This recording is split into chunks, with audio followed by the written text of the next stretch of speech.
Jim Mayer is the CEO, founder of Archford Capital. Come on up, Jim. Thank you.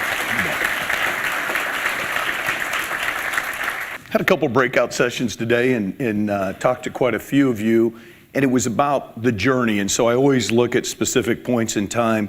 In December of 2015, I had the pleasure of going to a training program. I'd been looking for something a little bit outside the box.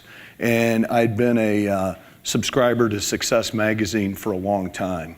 And the editor of Success Magazine was Darren Hardy. So in December of 2015, I joined him on a 2.5-day high performance forum. There was about 78 of us. After that program, in March of that year, I signed up with 24 people, and we've been on a 2-year journey. I shared with you last year at this time a book called The Compound Effect. Today, you received a little envelope, and in that envelope hit another book that he has. It's called The Entrepreneur Roller Coaster. Outstanding book. This is about giving back, and I had this idea in March of 2016 when I heard him talk. I had this idea about him at a Vistage meeting, and I asked him, I said, Darren, have you ever spoken to a Vistage group? And he said no. He didn't know at that point, but I knew that he would. And his first Vistage group would be this one. Took an act of Congress to get him here, but we've got him here. So excited. I want to show you a quick video clip of him. Mentor to top CEOs and high-performance entrepreneurs. New York Times best-selling author. Highly sought-after keynote speaker. Darren Hardy is today's preeminent success mentor. If they deem you leader, that's a privilege. The impact that you can make, the difference that you can create is incredible. Darren Hardy has been a central business leader in the personal growth and success industry now for more than 20 years. He's led 3 success television networks, producing over 1,000 TV shows, featuring most every influential thought leader of our times. And for 8 years, Darren led the rebirth of Success Magazine as its publisher. These positions have given Darren unprecedented access to interview, investigate, and publish the stories of the most successful entrepreneurs and business leaders in the world, including Richard Branson, Steve Jobs, Elon Musk, Jeff Bezos, Mark Zuckerberg, Howard Schultz, Steve Wynn, Jack Welch, and many more. Through this special access, Darren has been able to uncover the strategies and methods that have powered the most successful people in the world, mixing in lessons and discoveries from his successful entrepreneurial journey. He now distills these coveted insights to mentor and empower millions of achievers globally. Darren's mission is to positively influence influencers and to be a guide for those who choose to be the exception. Ladies and gentlemen, please welcome to the stage success mentor Darren Hardy.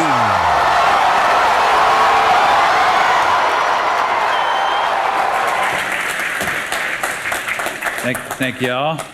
You can see I built in the applause track just in case y'all didn't clap. It's a little overpowering in a room like this, I can see.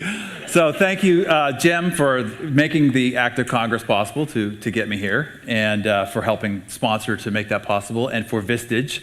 This is the kind of room that I do like to talk to. As it said in the video, my mission is to positively influence influencers. Having tried to reach millions of people, now my focus is really making an impact with those that I know can go back out and be impact makers. And the ripple effect of a small group of influencers can go out and make a massive effect of change. So that's why I'm here. Now, how many people are familiar with this book here, Think Rich? Y'all read that? Okay, then you know it was written by this dude here. This is Napoleon Hill. And this is what he looked like in 1908 when he met this man here, which is Andrew Carnegie. And at the time that he met Andrew, Andrew was the wealthiest guy in the world, like by far. If we estimated his net worth then in today's dollars, he'd have been worth about $400 billion. So this whole like 60 some odd billion that Buffett and Gates are worth, that ain't nothing by comparison to the wealth that this man had accumulated.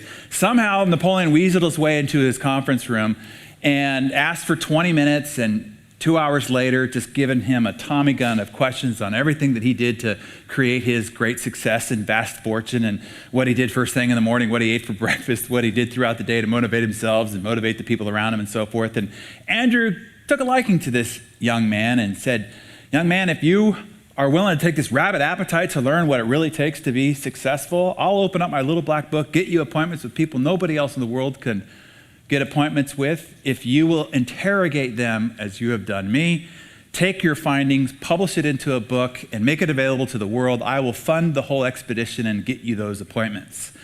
And as we know, of course, Napoleon took him up on that opportunity, and for the next 20 years did just that, and got in front of the likes of Henry Ford and Edison and Alexander Graham Bell. I mean, imagine sitting knee to knee with the John D. Rockefeller, looking into his steely blue eyes, who ended up becoming even more wealthy than Andrew Carnegie thereafter, and all the other illustrious figures that then stories were packaged into Think and Grow Rich. Napoleon later in life ended up becoming editor of Success Magazine. For the last decade, I've sat in a chair that Napoleon sat in. In fact, the lineage of Success Magazine started back in 1891 with Orson Swett Marden. It sort of deemed the birth of the modern personal development movement. And other legendary figures, W. Clement Stone back in the 60s, and he's the one who employed Og Mandino and then later Napoleon Hill. And then in 2007, we acquired Success Magazine. We put it back on newsstand in 2008. Now, exactly 100 years later from the meeting that Napoleon had with Andrew Carnegie. And what this did is it essentially kind of gave me the same calling card that Napoleon had through Andrew, gave me the calling card to get in touch with the great industrialists and captains of industry and world leaders of our time. And so for a decade, I've been knee to knee with, met, interviewed the greatest achievers that you can think about. Most anybody you can think about, I've had a chance to interview and get to know what it is that is behind their great success. And as a result of that, so not only did Jim lobby to get me here and Vistage pay to have me be here, but really on this stage is not just me and my ideas and musings and whatever's falling out of my head about these ideas, but literally on this stage here is the late Steve Jobs and Richard Branson and Elon Musk and Jeff Bezos and all the other characters and figures that I've had a chance to read through their playbooks and pull out of their minds and heads what it really takes to multiply your productivity. Why these individuals have gone on to do 10, 50, 100 times more in productivity than the rest of us in the same 24/7, 365, starting exactly the same way, right? We all came into this experience exactly the same way, naked, scared, and ignorant. But after that grand entrance, they went on and did something different that caused them to have different results. And what I want to try to do is pass forward what those are in a distilled fashion. So this is what I call the productivity secrets of the superachievers.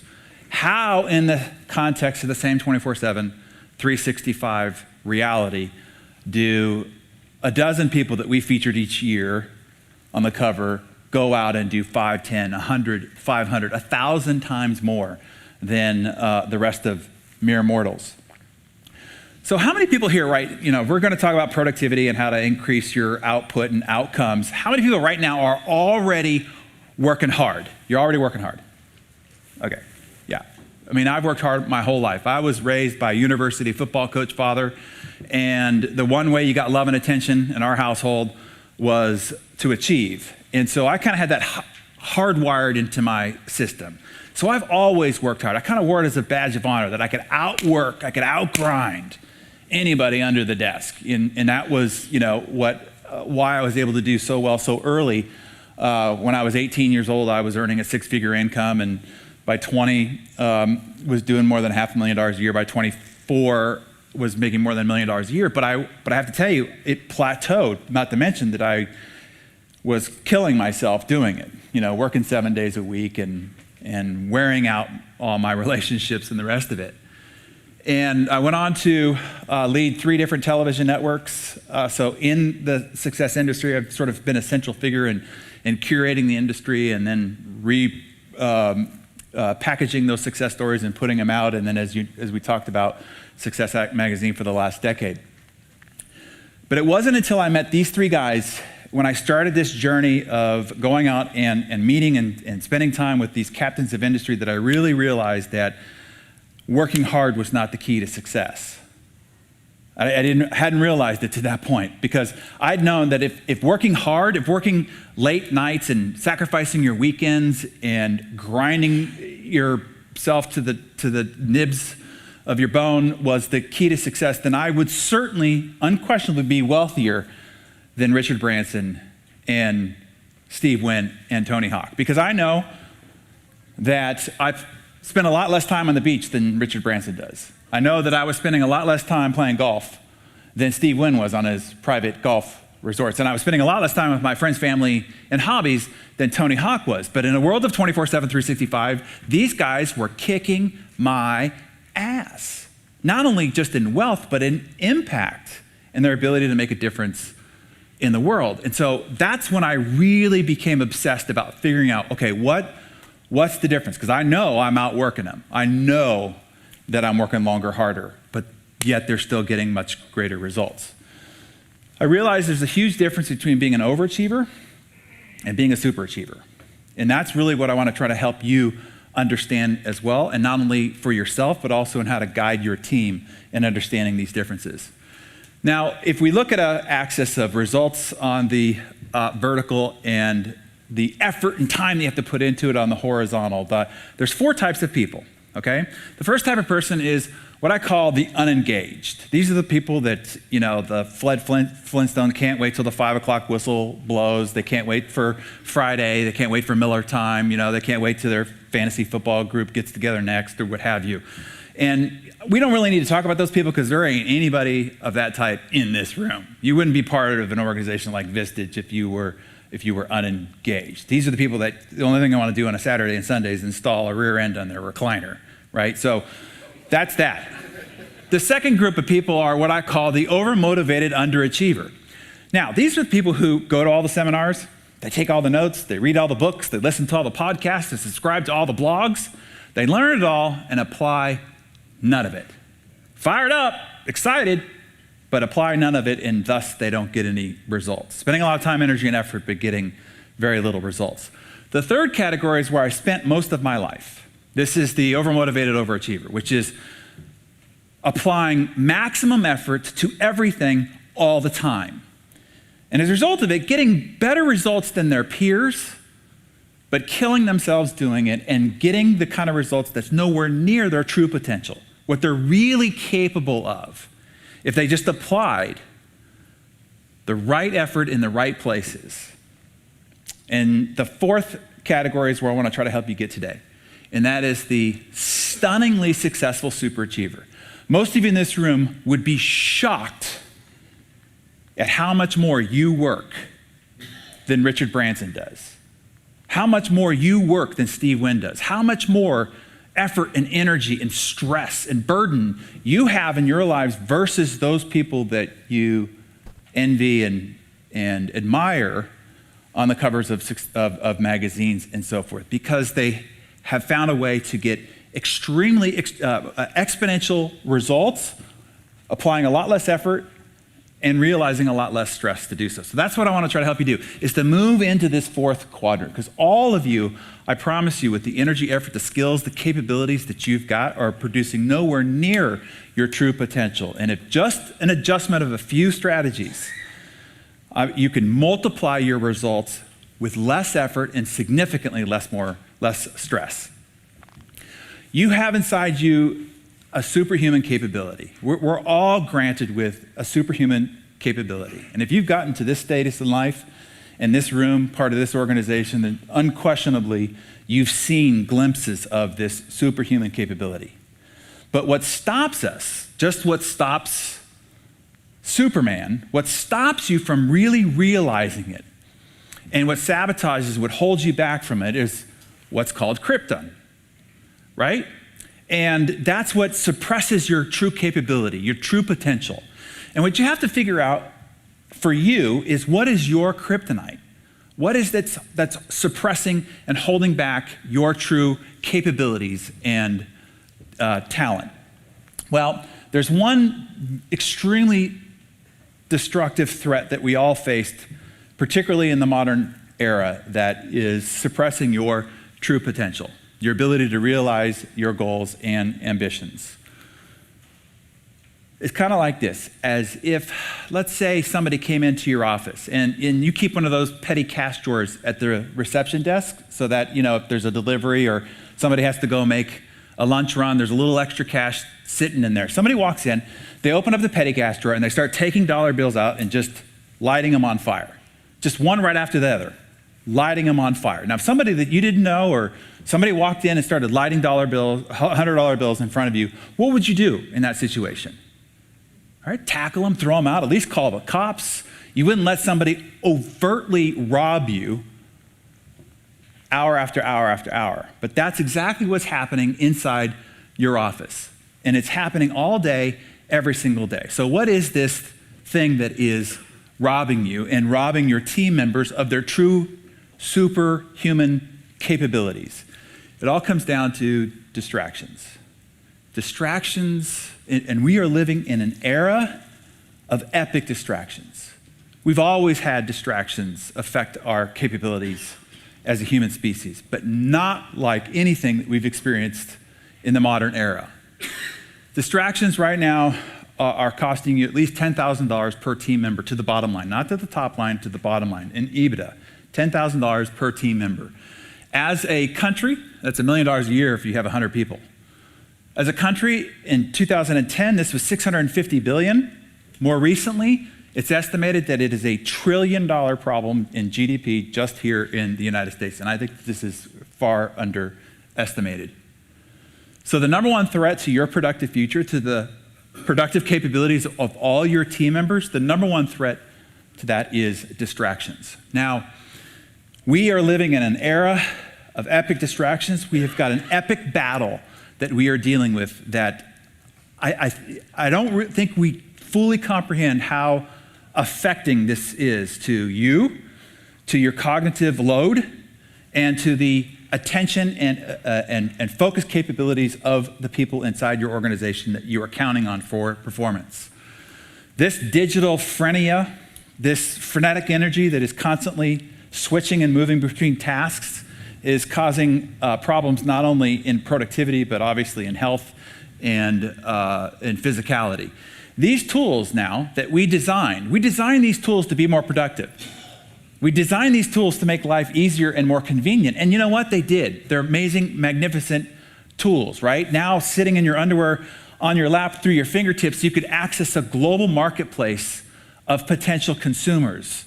I mean, it's a magical device. 7 billion people accessible, or at this stage, at least 4 billion people accessible from your lap through your fingertips. Magnificent. The problem is when now those 4 billion people have immediate and direct access to you. It started to work two ways. It was wonderful you accessing the world, but now the world has direct and immediate access to you. Like I think I have something here where Peter Drucker says, the biggest change is not technology. It is the fact that we have unlimited options of distraction, and that the human condition was not designed for, was not geared up for.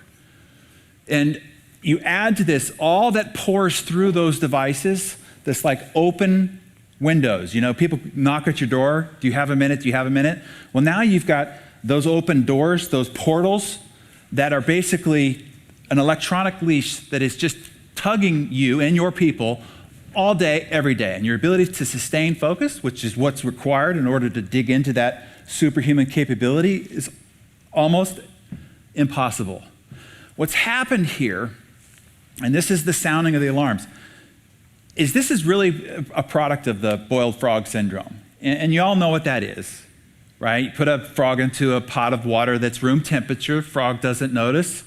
Turn the heat on. Because the temperature rises ever so slightly, the frog doesn't realize that it's in danger until it boils to death and dies. That's what's happening to a lot of people's cognitive capabilities, and it's what's happening to their productive output.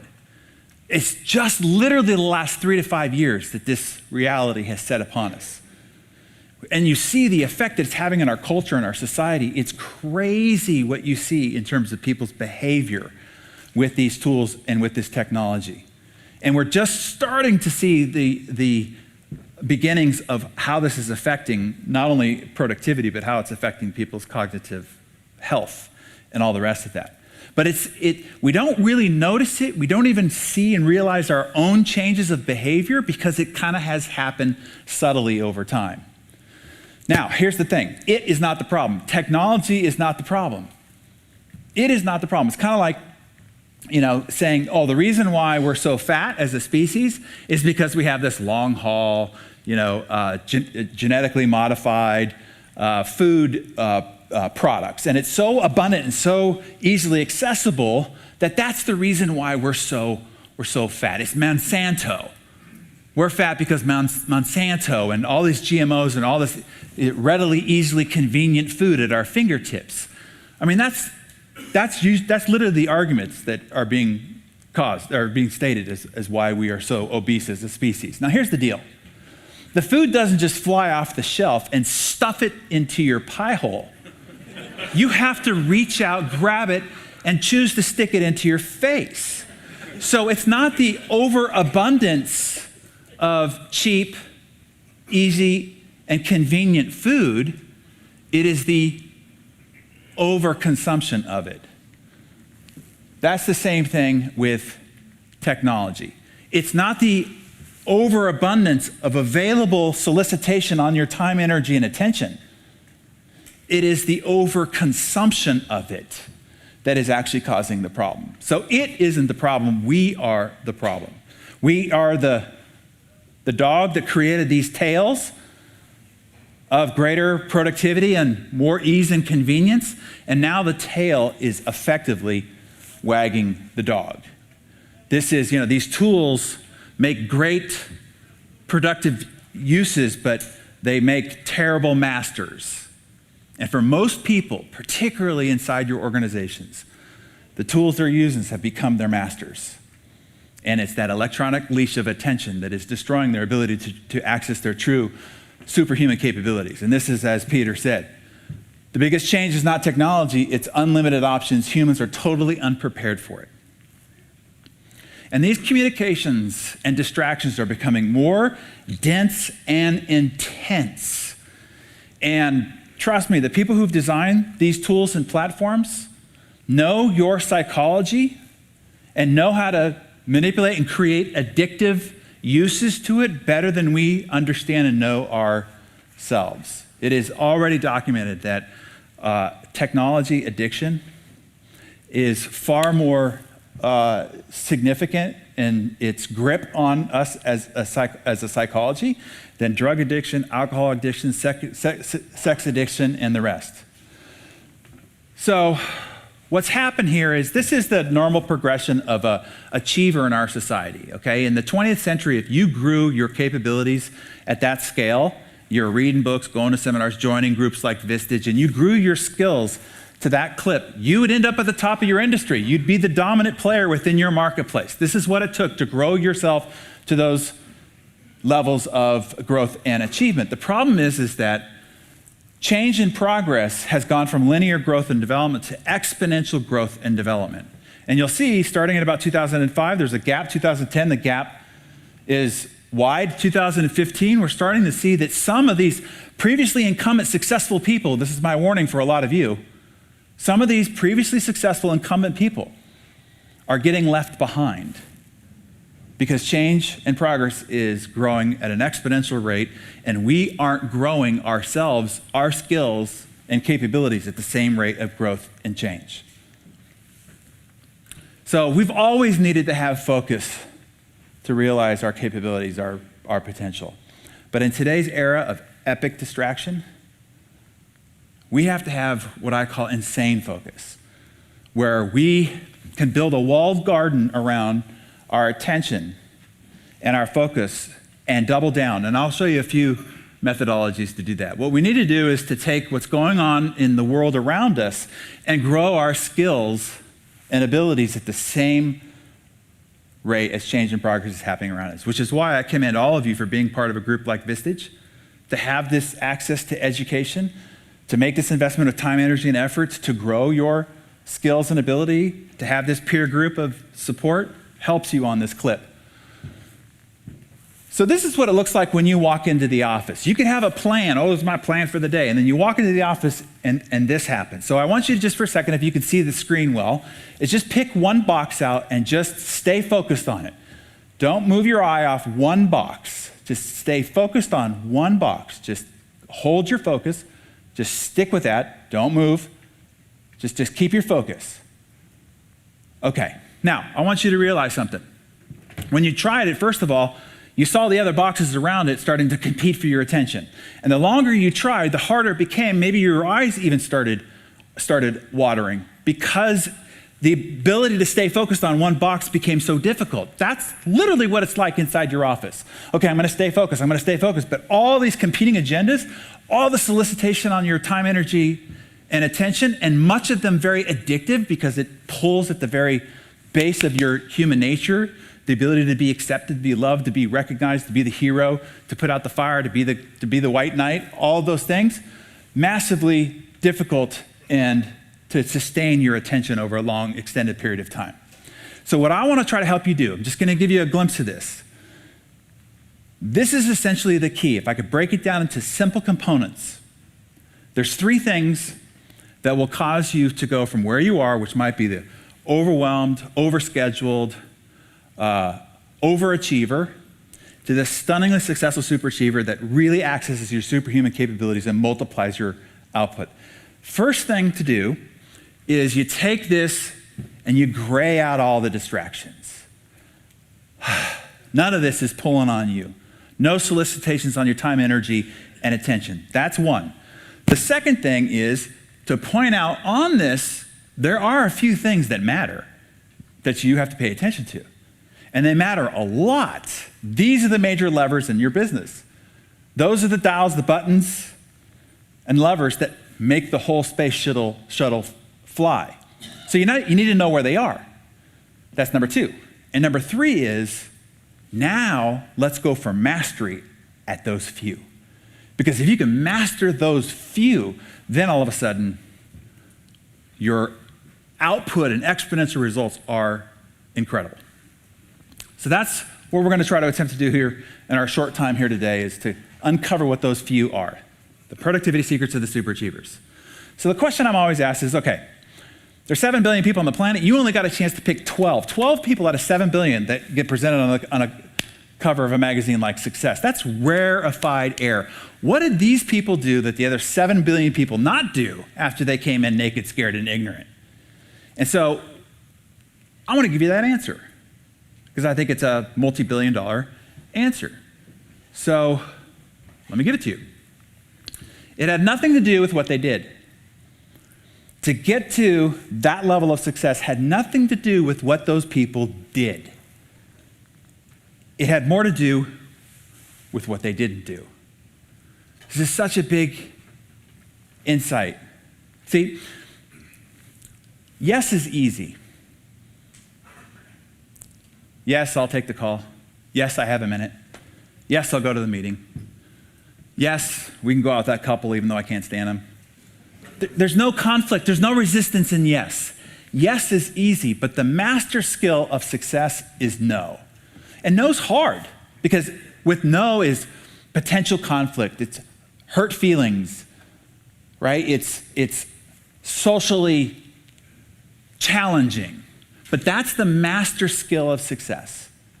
Now, if you don't believe me, when asking Warren Buffett, this is the oracle of Omaha, maybe one of the wisest, smartest investors in the history of humanity.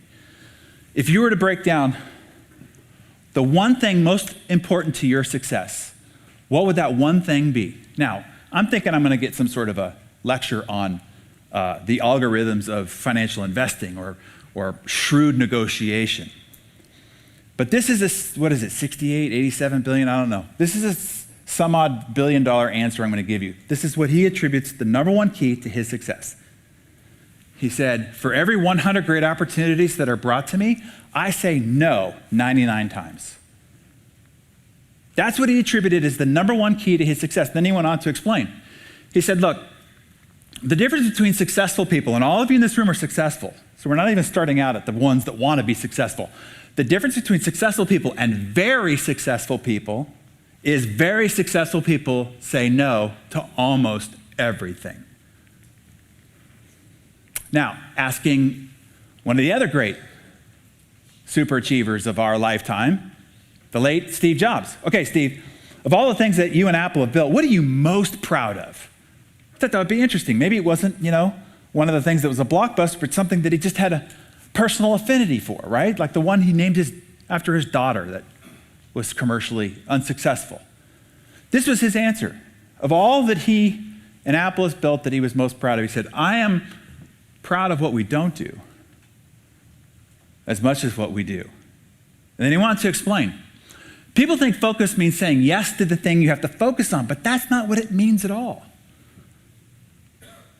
It means saying no to the 100 other good ideas there are. We have to pick carefully. Success is saying no to 1,000 things. Now, I know that you think this sounds so rudimentary, so fundamental, so simple, but I'm telling you, the discipline of this, the constant and ongoing reminding of this is hard. Why? Because a lot of you're all business leaders, business owners, entrepreneurs, and an entrepreneur business leader has never heard an idea that could maybe someday possibly make money that they didn't like.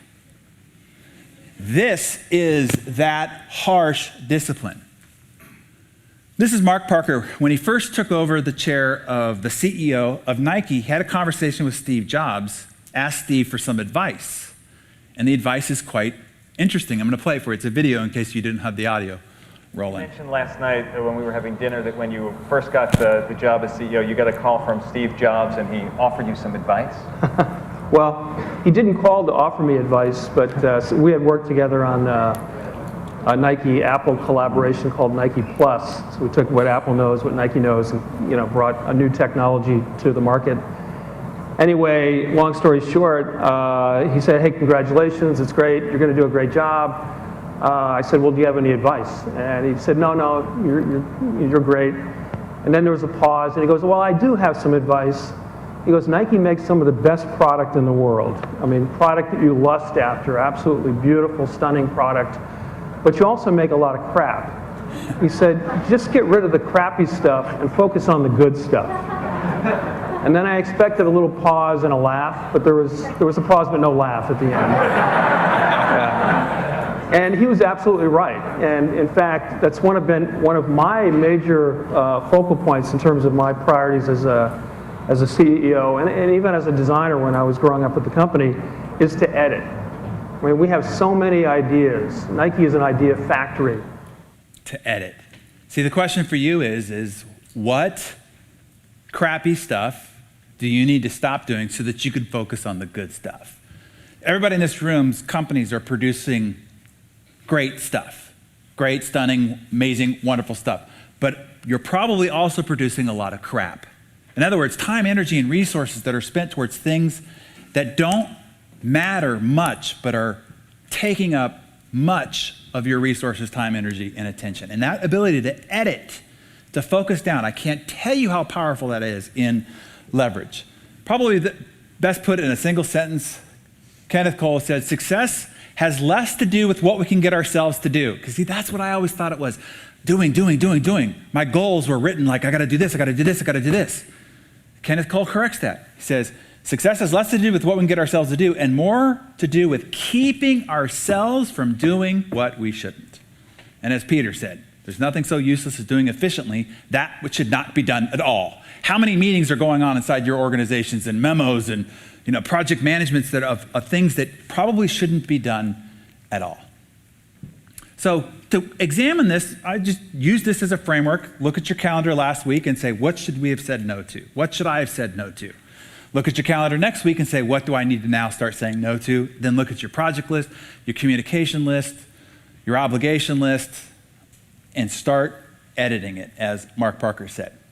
So now, here's where we are. you've told me to do, Darren, is to stop doing everything. At some point, we got to do something, right? Okay, yes. But it's not a lot of things. It's not doing many things. It is doing fewer things. Finding those few red boxes on that gray screen and then going after mastery. Superachievers learn to focus on what's called the vital few rather than getting caught up in the trivial many. We all chase volume. We think that running around doing lots of stuff is what's going to give us an edge over our competition when it's exactly the opposite. It's learning to focus on vital few. See, it's better to be world-class at a few things than mediocre at many. And we all do this, individually and as organizations. Is we try to be great at everything, right? So if you look at the faces on the screen here, these people are known for usually one thing. In some cases, maybe two. But one thing. They became world-class at one thing. And as a result of it, we know exactly who they are. Everybody's name could be recited on that screen. We remember they have a legacy, they made an impact, they dented the universe, they pushed human progress forward because of that one thing. Now, if you read the biographies, if you get to know some of these people, in some of the other areas of their life, they were not so great. But because they were world-class at that one thing, we know and remember their name, and they made a contribution to humanity. So the question is what are you going to be world-class at? What are you going to be known for? What's the thing that when your face is presented up on a screen, everybody knows exactly who that is because of that one thing you became world-class at? As Bruce Lee said, I fear not the man who has practiced 10,000 kicks. I fear the man who has practiced one kick 10,000 times. So the question is, what's your one kick? That one thing that makes you lethal. As Jim said, I mentor CEOs over a 2-year period of time, so we get together in 2 fabulous locations each year. One was at the Grand Del Mar in San Diego. And so a bunch of them said, hey, we're going to come in early and play golf. They have that fabulous golf resort there. We want you to come out and play with us. I'm like, guys, I haven't been playing golf much lately at all. I'd just embarrass you. I'm gonna skip it. Like, no, we just want to be out there, just have a good time. So they, high achievers could be relentless and persistent. Right, Jim? Right? Yeah, they could be dogged. So I went out there and we're on the first tee box, and they insisted that I go first. And so I put the ball on the tee, and I said, all right, gentlemen, I just back up here. I just want you to take close observation because I'm going to give you all a workshop right here on this golf course. Like, wow, that's big talk for a guy who says not playing much golf. I said, watch and learn. So I step up to the ball, and I'm an athlete. I can throw my weight at some stuff, so I take this gargantuan backswing all the way where I'm scratching my shin on the backs, and I just put everything I have and just crush this drive, just shattered the ball off the face of the club, and it goes like into the trees. And I dropped the club and I said, workshop over. They're like, wait a minute, dude. That's out of bounds, right? You got to hit again. I said, I just showed you why superachievers suck at golf. Because this game takes too much damn time, and I gave up on it long ago, right?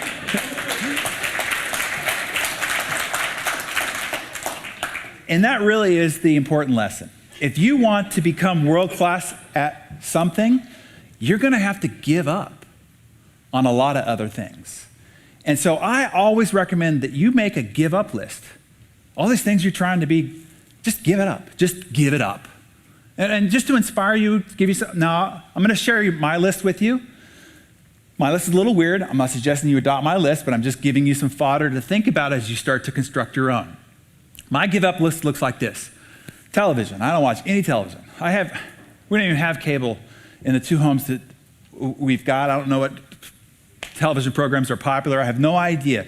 That happens at a cocktail party. I just walk away. I don't know what Breaking Bad is. I don't know. I just don't understand, right? I just gave up on it. The average income earner of $100,000 or more watches between 4 and 5 hours of television every day.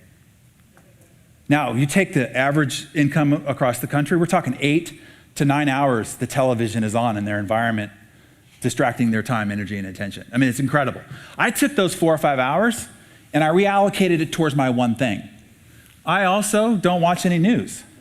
I have a home in Miami Beach. I had to have a friend from Dallas text me, say, there's a hurricane coming right at your ass. Swear to God, coming home from dinner. Didn't know anything about it. It was only coming 3 days later. Because I don't watch any news. So every once in a while it gets a little awkward, but I usually find out. Somebody tells you about it.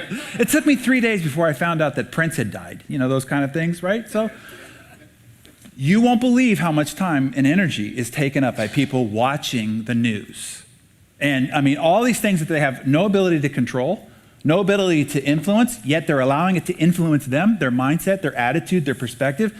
Incredibly corruptive. I cut it out. I took all that time and energy and I reallocated it towards my one thing. Sports. Now, I don't have anything against sports. I'll watch it if it's on, but I just don't follow it. I couldn't tell you the professional names of two athletes on any professional sports team. It's not that I don't have anything against it. I just don't follow it. The amount of time that people watch SportsCenter and ESPN and who's being traded and who's hurt and what contract, it's an amazing amount of time and energy. I just took that time and energy for me and I reallocated it towards my one thing. Music. Somebody came, I'm on the plane here and there's people behind me are talking. I'm like, I got to drown this out. I went to my iTunes. I have nothing in my iTunes library. Literally nothing. I don't have anything against music. I just don't spend the time to follow and get the album covers right and make my playlist. I just took that time and I put it towards my one thing. Bodybuilding. When I lived, I sold the company and then I moved to South Beach and I was bored. I was working out 3-4 hours a day, 6 days a week. I was 25 pounds bigger than I am now, 6% body fat, but it took 3 to 4 hours, 6 days a week. I still stay in shape, but I took that extra time and I reallocated it towards my one thing.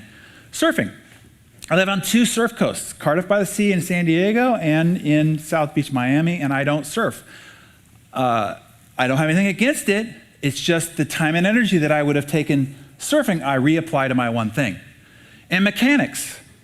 Besides a pen, fork, and a clicker in my hand, I can be actually dangerous. Matter of fact, so in our San Diego home, I use the bathroom typically across from my office, and my wife was catching me going across the house to use the powder room. And she says, well, why don't you just use your bathroom? I'm like, oh, the toilet's broken. She's like, well, you've been doing this for like a month. And I'm like, yeah, the toilet's been broken for a month. She's like, well, come over here. And she walks in there and she takes the lid off I'm like, oh, that's how that thing comes off, right? She takes the chain, puts it back on the lever, flushes the toilet. Now, I'm not proud of that story.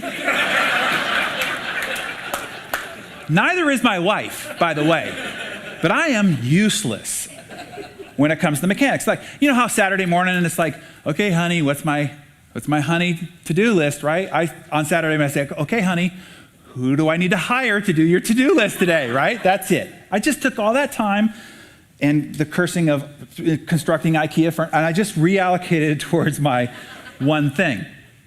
Now, here's the thing. If I hadn't done that, I would not get the honor and privilege to be standing before you today. If I had tried to become great at all those things, ultimately being mediocre at all of them still anyway, there's no way I would have developed the skill, the character, had the journey and experience that I've had in order to find myself in front of you here today. So the question for you is, what are you going to give up to get what you really want, the things that really matter? Because those things don't matter, but they're taking so much time, energy, effort, and life force allocation. If you just sort of relegated them to mediocrity, accepting it as it is, and then focused on your one thing, that's how you become world class. So to sum up where we are so far, number 1, stop doing most of what it is that you're doing. Truly. Focus on the vital few, and I'll show you how to find the vital few here in a second, and then go for mastery on those vital few. And that's how you find the big levers that produce the big results, the small hinges that swing the big doors of results. So this is identifying your success vitals for strategic productivity. There are several layers of your vital few. your vital few functions, those few things you do that make it rain in your organization, the reason why they pay you the big bucks, and the vital functions of each person on your team. There's a reason why you pay that person what you pay them. There's a vital function they perform. Now, they're probably only spending 5 to 10% of their time doing that vital function. They're doing all this other stuff that is not their vital function, but it's getting sucked up. Your vital priorities, those few things that you're focusing your time, energy, and attention to on a week-to-week, day-to-day, hour-by-hour basis. And then we don't have time for it, but vital metrics and vital improvements. So let's attack the first one, vital few functions. Those few things that you do that make what you do make it rain for the organization. There are not 5,000 functions that you need to become great at. There's literally just a few. You don't run around trying to make all the plates spin in unison. There's only a few that end up mattering the most. This is what's called finding your massive leverage, the small causes that swing the big results. We all know the Pareto principle of the 80-20 rule. I don't need to repeat it for you here. But there's an even more refined focus of that 80-20 rule, because inside that 20 is another 20%. And inside that 20% of the 20% is another 20%. And there's where you find those small hinges that swing the big doors of results. Right? So at 80-20, you're getting a 16-to-1 return on effort. If you're doing the 20% that produces 80% of the results, you're getting a 16 times ROI on your hour spent. The 20% of the 20%, 250-to-1, the 20% of the 20% of the 20%, a 4,000-to-1. This is how, in the same 24/7, 365, you can exponentially increase your output and outcomes and results. And I'll show you how this works out. This is what's called the leverage curve. Not all tasks and activities are equal. They all look equal on a to-do list. But in terms of their impact on needle movement outcomes, they have radical different outcomes. And you can chart it on a leverage curve. The problem is we were taught the wrong curve. In school, we were taught the bell curve. And the bell curve looks like this. And the difference between a C and an A is 30%. But that's inaccurate or 23%, inaccurate in the real world. See, on the leverage curve, the difference between mediocre, or the middle, the C, and the A is not 23%, it is 50 to 100 times. The impact, the outcome, the results that come from the activity on the far right of the leverage curve has a 50 to 100 times greater impact. This is Dr. Oz, amazing guy. When I spent time with him, the question I always asked him is like, man, how are you doing all this? Because he had a Emmy award-winning hour every 5 days a week TV show. He was still performing over 200 open heart surgeries a year. A line of best-selling books, on the cover of every friggin' magazine, 2 thriving nonprofit organizations. The guy's prolific, but if you're with him, he's completely present, completely calm. Amazing guy. And I said, man, how do you do all this? He said, well, I figured out real early that there are only a few vital things that I'm responsible for, that I'm good at, that I need to do. And the rest of it needs to be handled by a capable team. He says, take open heart surgery, for instance. He says, I'm not in there setting up the room and laying out the instruments. He says, I'm not even opening up the body cavity. There are hundreds of little procedures that are done before I even enter the room. I don't enter the room until it comes down to those vital few. There's a few vital functions that have to be performed that determine whether life or death for this patient. So when it's time for those, I walk in, and at that moment, I got to be the best in the world at those vital few functions. I perform those functions, and then I leave the room, leave the rest to a capable team.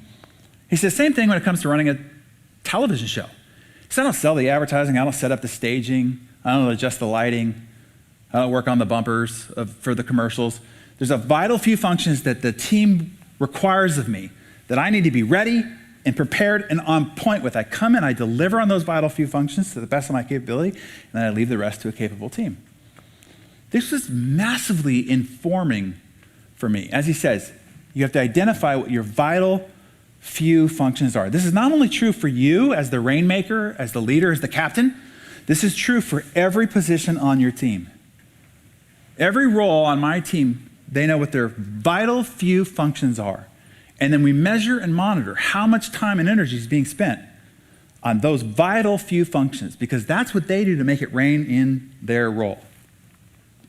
I learned this when I was in real estate. So in real estate, like most jobs, you can fake yourself out that you're doing things to be productive, right? If you're a realtor, you end up doing things like showing property, go on broker tour, getting buyer pre-qualified, interviewing mortgage brokers, sending flyer to community agents, going to the office meeting, canvassing your farm. All these things are like, I'm working so hard, right? But I realized real early, there's only 3 things that I do to make money. That when I do these things, we make money. It makes the cash register ring. I became so focused on making sure that I was only doing those 3 things that I bought a stopwatch and I wore it around my neck, and I tracked the amount of time I was doing one of those 3 functions. So if I was going door to door, knock, knock, knock, door opens, turn it on, talk, talk, talk, talk, door closes, turn it off, down the driveway, up the driveway, knock, knock, knock, door open, turn it on, door closes, turn it off. So the first day that I did this, I wanted to set the bar just high so that the rest of my career, I would struggle to try to match that first day's number. So I put in like a 10, 12-hour day. I mean, just worked like a savage. It's 11:30 at night. Now I'm ready for the big reveal. How much time did I log on the stopwatch? So after 10, 12 hours of working, guess how much time I logged? 4 hours, 3 hours? 19 minutes and 54 seconds. 19 minutes and 54 seconds of doing anything that mattered. Now, if you ask my peers, well, was he just like screwing off in the hallway, talking at the water cooler? Like, no, that guy won't even talk in the hallway. He's crazy, right? As soon as I got an understanding of that, then I became obsessed about raising that number. To go from 20 minutes to 40 minutes was a Herculean task. The first time I got it up over an hour, I threw an office-wide party to celebrate. In my 4-year real estate career, I think it got it up over 4 hours, maybe a dozen times. But that focus on figuring out what the vital few are and then increasing the amount of time that I was doing that thing, at 20 years of age, no business being in the real estate business, after the first year I was doing more real estate than number 2 and 3 person in our office. Next year, number 1 in the city. Next year, number 1 in a county of 3,000 agents. By identifying those few levers that swing the big doors of results, tracking and monitoring the time and energy and attention spent on those few. When you do that, you figure out what your few are, which is what we need to do. What are your vital few? And you spend more time, energy, and effort on, and you go for mastery on those few. And you get your whole team with the identification of what their vital few functions are, and they focus more time, energy, and effort on those vital few without getting caught up in the trivial many, and then go for mastery of those few. I'm telling you, the high performance that you pull out of your organization is unbelievable. You wouldn't believe the small number of people I have on my team. The revenue output, my labor to EBITDA ratio, I won't even tell you because you think I would be lying to you. But that's possible when everybody is super clear. Clarity is power. They enjoy it. They're engaged when they understand what their vital few functions are. Now, what's better than a few? If a few are swinging big doors, what's even better than a few? Really learned this from this guy, Joel Osteen. Now, a lot of people see him as a televangelist, Christian leader. I used to see him as the CEO of a several $100 million organization, which in fact it is. And I said, Joel, hey, we're kind of in the same business, trying to inspire people to see the better versions of themselves, but you're kicking my ass. How are you doing it? He said, well, when I first took over the church from my father, he says, I was doing it all. I was doing weddings and baptisms and funerals, and I was adjusting the brochure that we'd hand out on Sunday. And then the organization stalled. I realized that the organization couldn't grow beyond how far we could stretch my calendar. I realized that I was the constraint. I was the one that was keeping our organization from growing. So I stepped out of everything and I asked myself the question, what's the one thing I do that has the greatest contribution to this organization and our success? And he said, I realized it was those 22 minutes on Sunday. If those 22 minutes are inspiring, hopeful, if they're funny, if they're engaging, that drives the whole engine. He said, so that's the only thing I do. This is his schedule, literally his schedule. Tuesday, he sits down in his basement and just listens to tapes and CDs and podcasts, reads books, writes in his journal, just thinks about what he might want to talk about on Sunday. Wednesday, he starts drafting it. Thursday, starts writing it word for word. Friday, rehearses it. Saturday, he delivers it twice to a closed caption group that is just in his church. And then Sunday, lights, action, camera, 22 minutes, and he's magic. I mean, no notes. Some of speakers usually go around with like 1 or 2 stump speeches, and that's their career. He's got to do 20 plus new keynote speeches every single year. How do you do that? How do you do that so well? Well, if it's the only thing you do, you can get that good at it. That's his one function. He says, find the one activity that has the highest impact. There's one activity that each of you do inside your organization that has the highest impact to your contribution to the organization's success. You find out and figure out what that is, and then you isolate your time, energy, and attention and life force and superhuman capabilities to that more and more and more. And I'm telling you, it will be a turbo boost to the whole output of your organization. How do you do this? How do you just focus on a few or one? I'm so busy. We've got all these projects, got all these meetings, got all these things to do. Here's your 3D plan. First off, there's a lot of things that you're doing you don't need to do at all. We just get caught in the novelty. We get caught in the rhythm and the ritual of things. So we all know that. Do your stop doing list. The second thing is delegate. There's a lot of things that you're doing that are way below your pay grade. Like what they pay you, what you pay yourself, the value, the superhuman capabilities that you have being spent on some of these projects you shouldn't be doing that should be delegated to others. We're all guilty of this. We're all guilty of this. Here's the problem. The reason why you're bad at delegating, most of us in this room are bad at delegating, here's the reason why. You're too good at too many things. And you go, shit, it's just easier for me to do it. Or it's like, I could do it better than figuring it out. And that is hindering and becoming a constant constraint of your ability to release yourself to do those things that matter the most. So you got to get over it. You just got to get over this idea that just because you can do it doesn't mean you should do it. And then the third D is to double down. To find that 20%, those fewer activities and functions that give you the exponential results. For even greater leverage, you find the 20% of the 20%, which gives you a 250 times ROI on effort. 250 times. You put an hour in, you get 250 hours of typical productivity output. You really want to go for it. You figure out what your one thing is. This is how Joel Osteen gets such a massive ROI on his time, energy, and attention. He found the one thing that drives the engine overall. So how do they do it? You ask the question, how do they do it? How do these people produce exponentially greater results? Let me give you the journey. This is the journey you're going to take. They all started out here, figuring out what that 20% is, okay? You've heard it before. You've probably gotten off track a little bit. You've drifted from that a little bit. So we get you back on track so you're spending 80% of your time on that 20%, okay? Fine. But that's just the beginning. Then you got to start moving towards finding those few that really give you the great leverage of result. And then ultimately, if you can find the one thing you do that really drives results and output for your organization, and this is true of each person inside your organization, if you can continue to narrow their focus so they can go deep on a fewer things. The goal is this: do fewer things more often and get better at them. Fewer things more often and get better at them. Vital few priorities.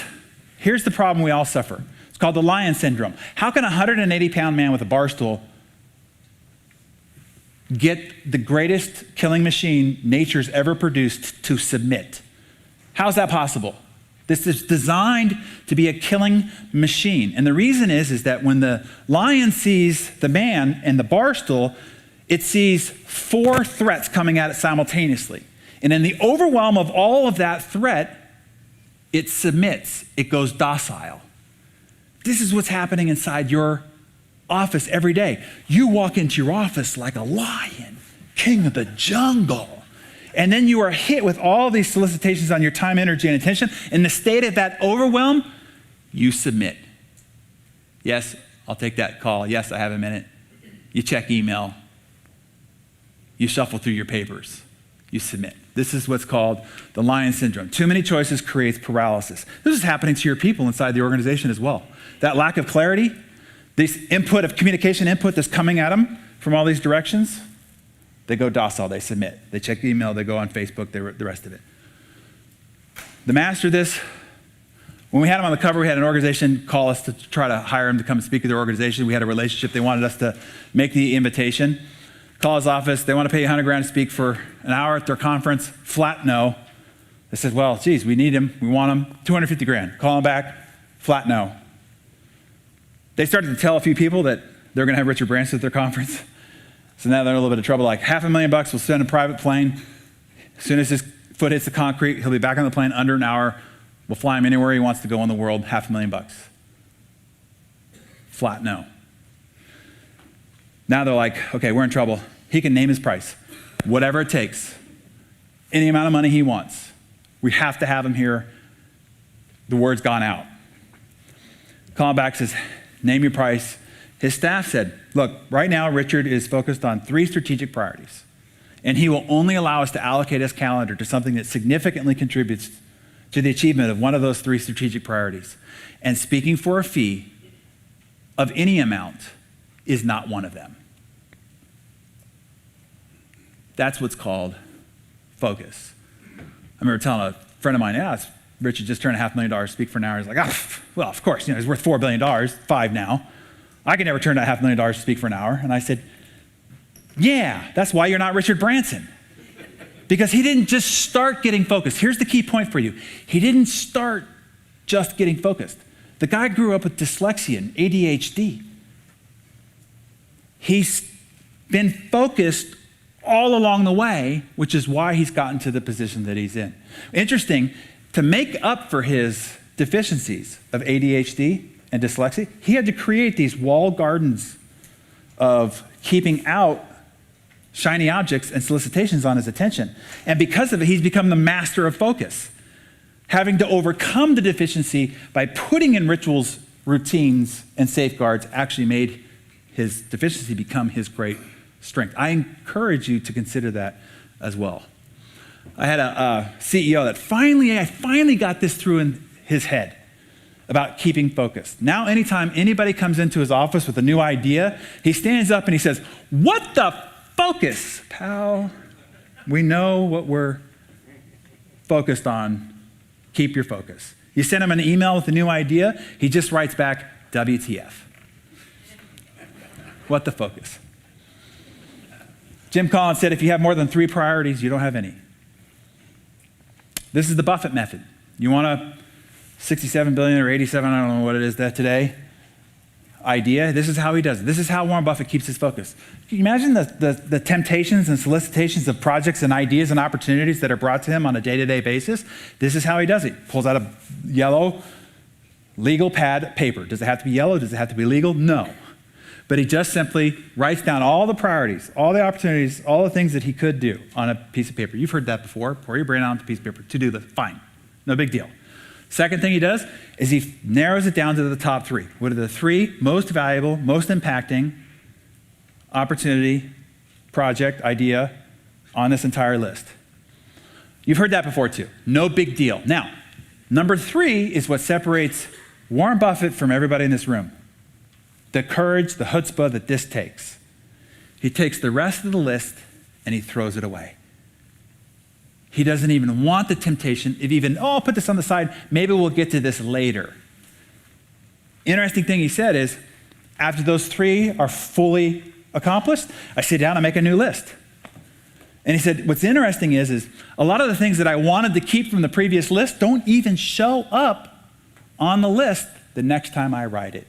And think about how much that could have cost us along the way from achieving those 3 things that really made massive scale impact on our organization. That's the method. What's better than a few? If you get yourself down to a few vital priorities, what's even better than a few? Yeah, 1. Let me show you the master of the 1. He really learned this when he took over Pixar, a movie studio that just focused on one movie a year, which is a huge risk. Most movie studios run portfolio. One winner pays for all the losers, blah, blah, blah. One movie, and he realized when you get a group of people focused on one thing, that's when you create a breakthrough. And so he took that discipline back to Apple when he went back in 1997 to bring it from the brink of financial disaster, 90 days from being insolvent. And the first thing he did is he eliminated 90% of the things that they were producing, manufacturing, and the things that they were focused on. And he narrowed it down to focusing on one thing at a time. And it wasn't until 4 years later, he takes over the company. They didn't produce a single new product for 4 years, but that one new product was the iPod. And it started a whole new revolution. From 2001 to 6 years, no new product. Samsung, Sony, they're putting out hundreds of new SKUs a year. 6 years, nothing, just one. It was the iPhone. Breakthrough, revolutionary product on its way to becoming the most valuable company in the world. 2 years later, the iPad. Next year, focus on retail. They were a non-player in retail. Then they take their entire creative capacity and focus it on one thing. Now they become the most valuable per square foot retailer in the world. That's the power of focusing on one thing. He himself, he would carve out of his schedule. Now, he's running 2 publicly held companies. A lot of you know what the responsibilities are for one, or even just CEO of a privately held company. 2 publicly held companies. He carved out 3 hours each day to focus on whatever the number one priority was for Apple at that moment. That's it. I would challenge everybody in this room, are you spending 3 hours of your calendar time focused on the number one priority of your organization at this moment? If Steve could do it, so could you. But the challenge of our time is this constant tickling and temptation and solicitation on our time, energy, and attention. This is why we find it so difficult to do what I've just explained simply to do. This is why doing what I've said simply becomes very difficult. We are addicted to distraction. We love it. We actually love this distraction. We're addicted to it. By one of 3 things, either a form of relief, you're working on that one thing. Your one thing's hard.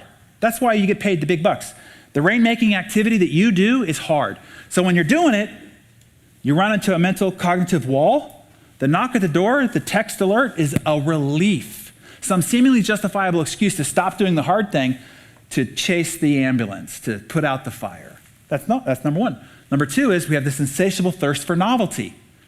What's new? What's new? You can't even talk to anybody without looking over their shoulder to see if there's somebody more interesting to talk to. It's the reason why the news feed is constantly refreshing. What's new? And then the third thing is, and this is the biggest one, our desire and need to be wanted. I mean, it's overt. On Facebook, it's called a like. I have seen mature adults post something up on Facebook and go, refresh. And they start acting like a middle school, girl, what? Nobody, refresh, 5 likes. This is literally the psychology that these platforms are tickling on us on an ongoing basis. And it's not just social media, it's news media, it's entertainment media, it's all the communication devices have tapped into this desire to be wanted, to be appreciated, to be acknowledged, to be validated, which only causes us to be overwhelmed, overstimulated, overexerted, and never being able to tap into that superhuman capabilities that we've been talking about.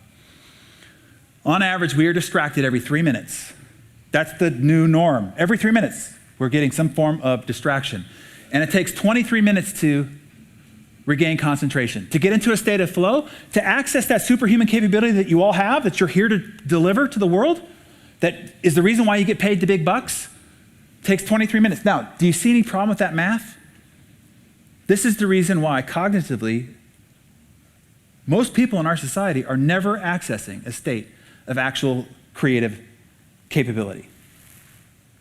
It's like REM sleep. You can lay in bed for 10 hours. Ask a new mom. If you get woken up 6, 8 times by a crying baby, Even though you log 10 hours in bed, you'll wake up exhausted. Why? Because it's not the amount of time in bed, it's the amount of time you spend in REM sleep. If you're constantly being yanked out of that by a barking dog or a branch banging off the side of the house, you'll wake up exhausted. Same thing at the office. It's not the amount of time you're spending at the office. It's the amount of time you're spending at the office in productive REM. You actually could reduce the amount of time you're at the office by 2/3 and increase the output and impact that you have in your organization by 3, by 10, by 50. If the time there is productive REM. You want to move from reacting to creating, working on your agenda rather than responding to everybody else's. Do you realize that every email, every RSS feed, every tweet, every text message is somebody else's agenda? You came in with a plan, and somebody else's agenda is pulling you off course.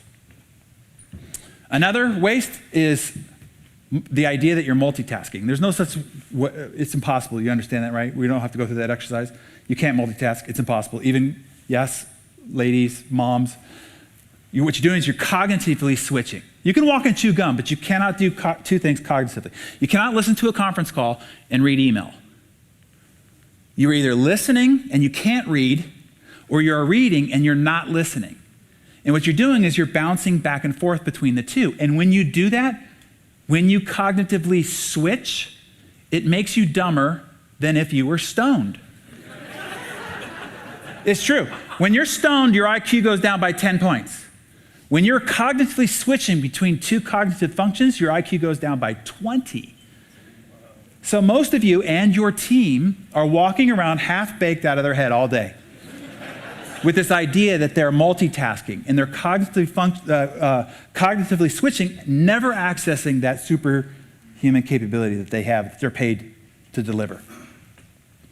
And like a muscle that goes unused, what you don't use, you literally, your brain is nothing but a muscle. And if you don't use it for concentration, you will lose the ability to concentrate.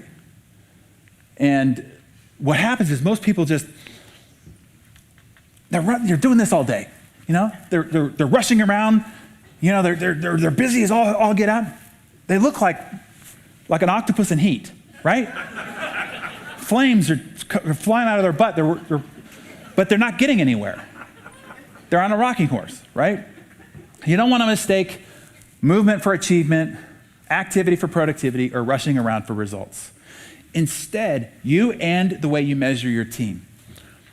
You want to measure your results by scale, not volume. We're used to, in our society, assembly line society, 20th century industrial complex, measuring productive output in volume. But if you really want to be a super achiever, it gets exponentially greater results with less effort and a lot less stress. Measure your results by scale, not volume. And scale looks like this: finding that one thing and blanking out everything else. Or, if you're not comfortable with that, the few things and blocking out everything else, relegating it to your 3Ds. Give you a methodology to do this. Strategies of high performance, how to triple. I want to give you something you can take away immediately. Of all this that you've heard, what's one thing you can do right now to triple your productivity? I'll show you how to triple the average productivity of a Fortune 500 CEO. The average Fortune 500 CEO, these are apparently the greatest leaders, the most productive. They got the staffs, resources, the capabilities to be more productive. I want to show you how to triple their productivity before they even enter the office. Fortune did a research to investigate how much actual time a Fortune 500 CEO is working on the thing, one of their 3 vital functions. The report came back and said 90 minutes. Well, Jack Welch read that in Fortune magazine and said, that's bullshit. It ain't that much. And he called him out in the Wall Street Journal, saying that the whole Fortune research project was crap. Forced Fortune, out of embarrassment, to go back and do the whole study all over again.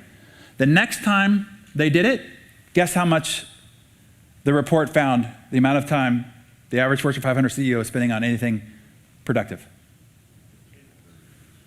Yeah. 28 minutes. 28 minutes was the result. I'm gonna show you how to triple that before they ever get into the office. Okay, this one strategy, if you just use this one, of all that I've talked about, try to put at your feet, this one will give you and make you huge results. You teach this to your team, you'll exponentially grow their results as well. See, concentration and creativity works like a muscle. The more you put it under stress and strain under short bursts period of time, and then in rest and recovery, it grows back bigger than it was before. That's how you rebuild the concentration muscle. So let me show you what are called the productivity intervals of elite achievers, how the most elite achievers of our society operate. From a physical level of Olympic athletes to superstar entertainers to highly productive CEOs. It's called sprint and recover.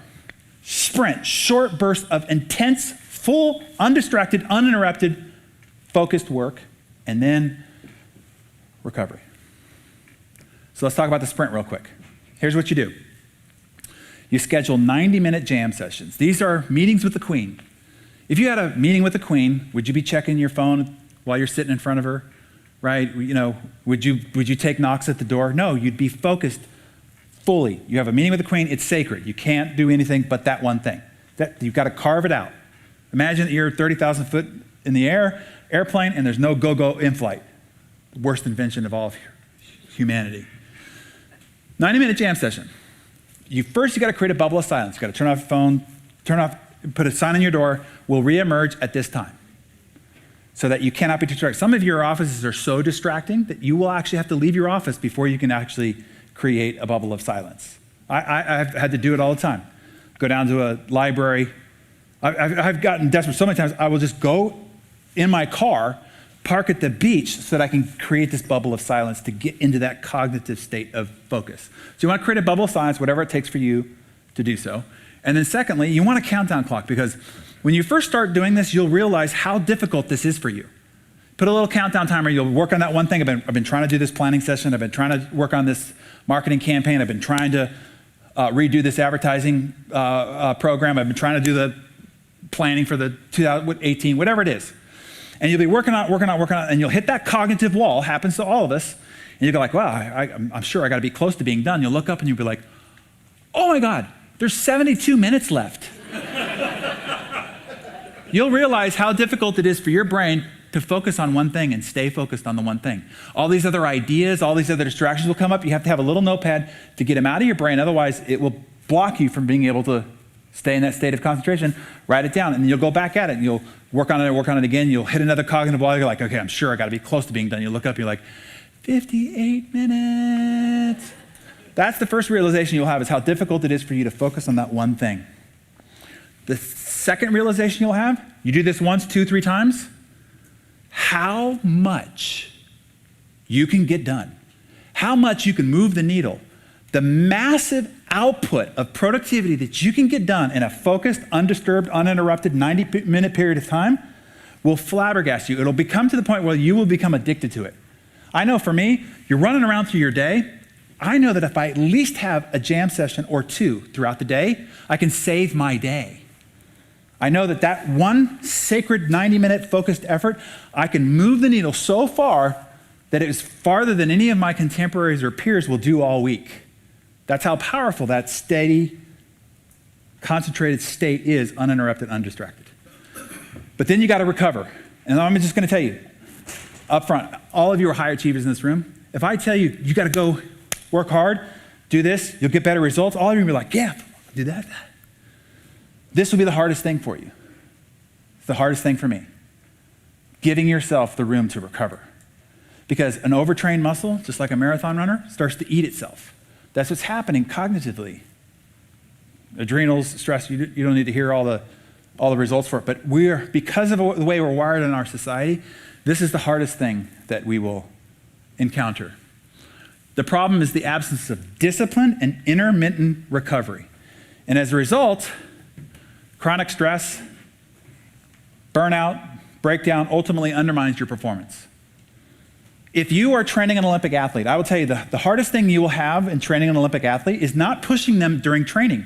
They're an elite athlete. They've been training hard their whole life. That will be easy. The hard part will be standing in front of their hotel room, keeping them from leaving to go out to train some more.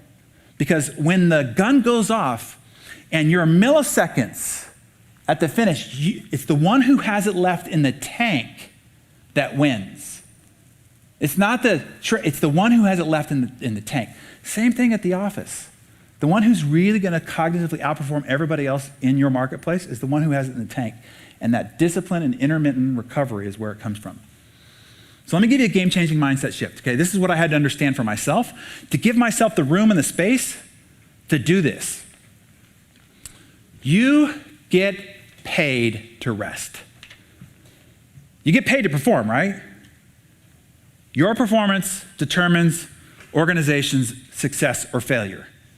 Michael Phelps gets paid to perform, to produce results. And part of his training regimen, which is just as crucial as his training, is his recovery, making sure that he's got it in the tank, which means that he's paid to rest. When he's resting, he's making money. Same thing for you. When you're resting, you're making money. Because you could be a Ferrari, the most amazing marvel of design and engineering ever created. But that Ferrari runs out of gas, it's useless. It'll get beat by a Pinto. So to operate at high performance, you got to have it in the tank. This intermittent rest and recovery will be your greatest challenge. The one who can outfocus everyone and optimizes their energy wins, period. That's what it comes down to. The last ingredient I want to give you, if you start to gray out the solicitations, the distractions that are interrupting you from being able to access your superhuman capability, finding those few, mastering those, and then sticking to that high performance productivity interval is staying consistent with it. Because you might be able to come out of here and execute it this week, start a little bit next week, but then you drift. The greatest disease of the human condition is drift. You sign up for the gym, you start a new exercise program, you start a new date night regimen with your wife, you say you're going to be home for dinner at 6 o'clock, all these things that we hallucinate that we're going to do, and we do them for a little bit of time, and then we drift. When anybody asks me what's the number one attribute that I would attribute any unusual success that I've had, this is it. I can beat anybody at anything with enough time to compete. Why? Because I know that this is the disease of the human condition. People can't stay consistent. They drift. So just mastering this discipline of consistency, the tortoise will always beat the hare. So as I give you these fundamentals to truly leverage and exponentially grow your results, this one will be the one that will challenge you over and over and over again. Insane focus is what you need in order to stay at the same rate of growth and change that's happening around us, particularly in our modern era. So I'll give you the summary notes here. Number one, stop doing. Most of what it is that you're doing, it's just draining your life force, draining your capability. 2, master the vital few, those few things that matter the most, that make the needle move. Out-focus everybody else around you, and then just outlast them. Consistency will always beat anybody at anything if you can stay the course. Do that, and maybe one day we're sitting knee to knee with you, interviewing you for your new profile on the cover of a magazine like Success. Because here's what I want to tell you. The people who've been on there, they are no more capable than you are. I promise you. They don't have any more education. They don't have any more skills or abilities. For crying out loud, I'm looking at you. They ain't even as good looking as you. But yet they're kicking your ass. Why? What I've just explained. So everybody in this room has the capability of achieving those level of results if you just take that superhuman capability you were designed and delivered to bring here and apply this formula to it, and you will be shocked and amazed at the results that you can get from it. All right, so did y'all get something from that? You enjoy that a little bit? You good? Okay. Jim?